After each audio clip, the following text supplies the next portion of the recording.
السلام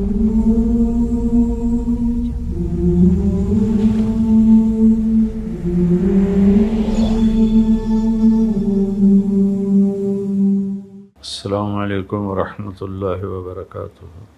بسم اللہ الرحمن الرحیم، والصلاة والسلام علی رسولہ الکریم وعلی آلہ وصحبہ اجمعین، اما بعد۔ دنیا میں جتنی بھی قومیں تباہ ہوئیں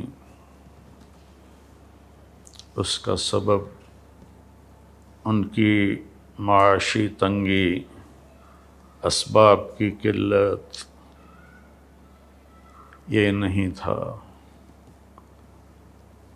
قرآن کہتا ہے ہر قوم اس وقت تباہ ہوئی جب وہ بے عمل ہوئے، بد عمل ہوئے، بد اخلاق ہوئے، تو اللہ تعالیٰ نے ان کو پکڑا، اور وہ قومیں اس وقت اپنے عروج پر تھیں۔ میرے محترم پاکستانی بھائیوں، بہنوں، بچوں، اس وقت جو واقعہ ہوا ہے ہماری بد اخلاقی اور پستی کی انتہا ہے۔ اس سے آگے بڑھ کر کوئی پستی نہیں، اس سے آگے بڑھ کر کوئی بے حیائی، بد اخلاقی نہیں۔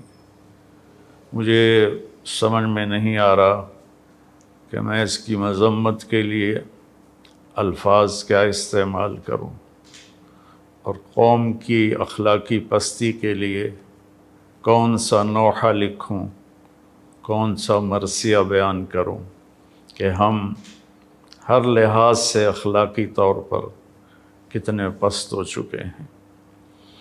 ہمارے بھی زوال کا سبب اسباب کی کمی نہیں ہے، ہم نیوکلیئر پاور ہیں۔ ہماری پوری امت کی پستی کا سبب صرف بد اخلاقی، بے حیائی، نافرمانی۔ تو جب عروج آتا ہے تو وہ صفات پہ آتا ہے، جو زوال آتا ہے وہ بد اخلاقی اور اعمال کی پستی پر آتا ہے۔ اتنا شرمناک واقعہ ہے کہ میری زبان لڑکھڑا رہی ہے بولتے ہوئے، اس کی جتنی بھی مذمت کی جائے کم ہے۔ میری گزارش ہے حکومت کے اداروں سے کہ ان کو قانون میں جو سخت سے سخت سزا ہو سکتی ہے وہ دی جائے، اور میں حکومت پاکستان سے گزارش کروں گا کہ اللہ کے واسطے عدلیہ اور قانون اس کا اعادہ کریں، اس کو بدلیں۔ ہمارا قانون 150 سال جو انگریز بنا کر گیا تھا وہی چل رہا ہے۔ ہماری عدلیہ میں بہت اچھے جج ہیں، بہت اچھے وکیل ہیں، آنے والا بھی مظلوم ہوتا ہے، لیکن سب تھک ہار جاتے ہیں انصاف لیتے ہوئے۔ تو میں حکومت پاکستان سے یہ درخواست کروں گا کہ اللہ کے واسطے اس قانون پر غور کریں، اور اس پر ساری جو ہماری پارلیمنٹ ہے اس کا تو کام ہی ہوتا ہے قانون سازی، لیکن وہ آپس میں ہی لڑتے رہتے ہیں۔ تو اس میں سارے جو اپوزیشن ہے، حکومت ہے، مل کر جو اچھے صاحب علم وکلاء اور جج ہیں، سچے ہیں، دیانتدار ہیں، یہ سب مل کر اس قانون کو تبدیل کریں۔ یہ خود ایک ظلم ہے جو عدالتوں میں ہو رہا ہے۔ مظلوم کا سب کچھ بک جاتا ہے، پھر بھی اسے انصاف نہیں ملتا۔ 10 سال کے بعد پتہ چلتا ہے کہ یہ تو بے گناہ ہے، اس کو رہا کر دیا جائے، اس کی زندگی کے 10 سال کہاں چلے گئے؟ اور کتنے بے گناہ پھانسی پر چڑھ گئے۔ تو میرا تو سر شرم کی وجہ سے جھکا ہوا ہے کہ میں کیا کروں، کیا کہوں۔ تو ایک تو میری حکومت سے گزارش ہے کہ ان کو سخت سے سخت سزا دی جائے، اور دوسرا قانون سازی کی جائے۔ یہ قانون پرانا ہو چکا ہے، آج سے 80 سال پرانی گاڑی پر کون چڑھے گا؟ ایسے ہی 150 سال ہو چکے ہیں، اس قانون کو بدلنے کی ضرورت ہے۔ انصاف جلدی دینا یہ عدلیہ کے ذمے ہے، وکلاء کے ذمے ہے، حکومت کے ذمے ہے۔ چنگیز خان بہت بڑا حکمران گزرا ہے، بہت ظالم تھا، کوئی شک نہیں۔ دنیا کی سب سے بڑی حکومت بنائی، کوئی شک نہیں۔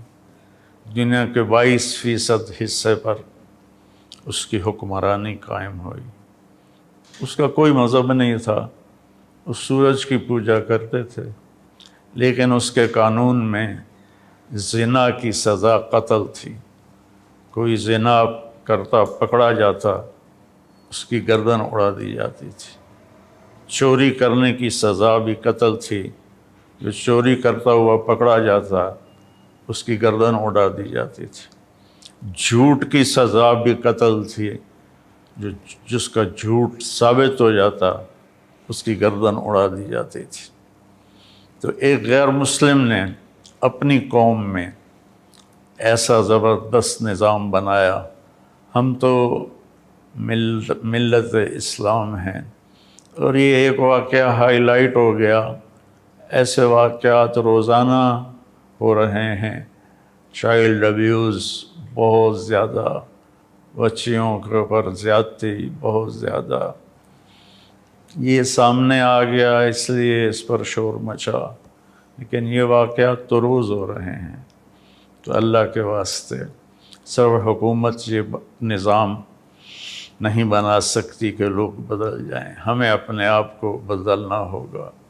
والدین سب سے پہلا اسکول ہوتے ہیں، وہ بچوں کی تربیت سے غافل ہیں، بس اسکول جائیں اور پڑھائی کریں، پھر آپ واپس آئیں، ٹیوشن پڑھیں، اور بس پھر کھانا کھائیں اور سو جائیں۔ آگے ہمارے اسکول صرف کاروباری ادارے ہیں، تربیت ساز نہیں ہیں۔ ہمارے کالجز میں لڑکے لڑکیاں اکٹھے پڑھتے ہیں، جب پیٹرول اور آگ اکٹھا ہوگا تو پھر آگ نہ لگے، یہ کیسے ہوگا؟ کو ایجوکیشن، مخلوط تعلیم، اس نے بے حیائی کو پروموٹ کیا ہے، اس میں کوئی شک نہیں ہے۔ میں خود کالج لائف گزار کے اللہ کے راستے کی طرف آیا، تو اس وقت میں اور آج اس کو 50 سال گزر چکے ہیں۔ میرا دکھ درد ہے بھائیوں بہنوں، اپنے بچوں کی بچیوں کی تربیت کرو، حفاظت کرو۔ اور اللہ کے نبی کا فرمان ہے رات کو اکیلے کوئی سفر نہ کرے۔ عجب میرے نبی کا فرمان ہے کہ کوئی مرد بھی ہے تو رات کو اکیلے سفر نہ کرے۔ اور میں سب والدین سے کہتا ہوں اپنے بچوں کے اخلاق پر نظر رکھیں۔ اسکول والے کالج والوں سے کہتا ہوں کہ بچے بچیوں کو اخلاق کا سبق دیں۔ علماء سے کہتا ہوں کہ فرقہ واریت کے بیان اور نفرت انگیز بیان چھوڑ کر ہر مسلک کے علماء وہ اچھے اخلاق، حیا، پاک دامنی کے خطبات اپنے ممبر سے بولیں اور قرآن کو بیان کریں اور سیرت کو بیان کریں۔ اپنا اپنا مسلک اپنے مدرسوں میں پڑھائیں، لیکن ممبر پر بیٹھیں تو قرآن کو بیان کریں اور اللہ کے نبی کی سیرت کو بیان کریں۔ ہمارا میڈیا ہے وہ اس میں بڑا کام کر سکتا ہے کہ قرآن کے تفسیر کو، نبی پاک کی سیرت کو وہ مختلف پروگراموں میں بیان کریں تو اس کا بہت بڑا اثر پڑے گا۔ بہرحال رونے کے سوا اور کچھ بھی نہیں ہے کہ میں کیا کروں۔ اس واقعے کی مذمت کرنے کے لیے الفاظ ہی کوئی نہیں ہے۔ میرے نبی نے فرمایا تھا یوشک الامم ان تداعی علیکم کما تداعی الآکلۃ الی قصعتھا، ایک وقت آئے گا تمہیں اس طرح کھایا جائے گا جیسے روٹی کھائی جاتی ہے اور ہضم ہو جاتی ہے اور اس کے ٹکڑے ٹکڑے کر دیے جاتے ہیں۔ تو صحابہ نے پوچھا ومن قلۃ نحن یومئذ یا رسول اللہ، یا رسول اللہ کیا ہم ان دنوں تھوڑے ہوں گے؟ آپ نے فرمایا لا بل انتم یومئذ کثیر، تم بہت بڑی تعداد میں ہوگے، ولکنکم غثاء کغثاء السیل، تم بہتے پانی پر جو کوڑا کرکٹ ہوتا ہے تمہاری وہ حیثیت ہوگی۔ تو کیا خوبصورت تشبیہ دی کہ کثرت ہوگی لیکن اخلاق نہیں ہوں گے، حیا نہیں ہوگا، پاک دامنی نہیں ہوگی، سچائی نہیں ہوگی، جیسے کوڑا کرکٹ پانی میں بہہ کے پتہ نہیں کہاں چلا جاتا ہے، ایسے ہی تم اپنی اخلاقی پستی کی وجہ سے تباہ و برباد ہو جاؤ گے۔ تو بھائیو بہنوں، کوئی حکومت ایسی نہیں ہے جو سچ کو نافذ کر دے، پاک دامنی کو نافذ کر دے۔ یہ انفرادی ذاتی معاملہ ہے۔ ہم خود اپنی زندگی میں حیا، پاک دامنی، سچائی، رزق حلال، دیانتداری، پردہ، مستورات سے کہتا ہوں پردے کو رواج دیں۔ اللہ تعالیٰ نے اس میں بڑی حکمتیں رکھی ہیں۔ اللہ تعالیٰ ہمیں سچائی نصیب فرمائے، اچھے اخلاق نصیب فرمائے، اور اس بے حیا معاشرے کی اللہ اصلاح فرمائے اور اسے خیر کی طرف متوجہ فرمائے۔ السلام علیکم ورحمۃ اللہ۔